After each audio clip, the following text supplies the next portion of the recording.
Shalom Uvracha. Une petite réflexion sur Parashat Tzav.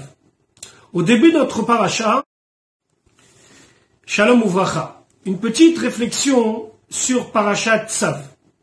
Au début de notre Parasha, la Torah nous parle du Korban Ola. Le Korban Ola est un Korban qui devait être entièrement consacré à Akadosh Baruch Hu. Et la Torah nous dit, Zot Torata Ola.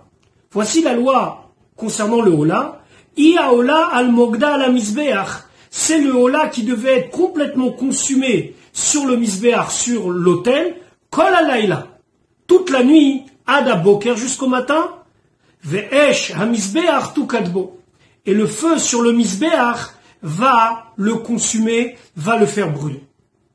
Le Ola, nous explique la Chassidoute, représente la Avodat Hashem, le sacrifice complet pour Akadosh Baruch Hu.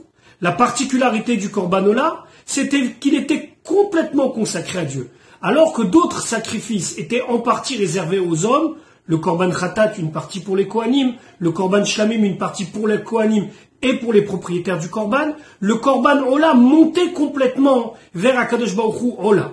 Maintenant, c'était un Korban qui était fait le jour, comme toutes les autres Korbanot, comme tous les autres sacrifices. Pourtant, il y avait des cas de figure où ce Korban ne pouvait pas brûler pendant la journée et on le laissait brûler Kol Halayla, toute la nuit. Et le lendemain, on ravivait le bûcher du Mizbeach. La Chassidoute nous explique ici il y a un enseignement très important. Le feu et le sacrifice ne peuvent pas être réservés que au jour, que lorsque tout va bien, lorsqu'il y a la lumière.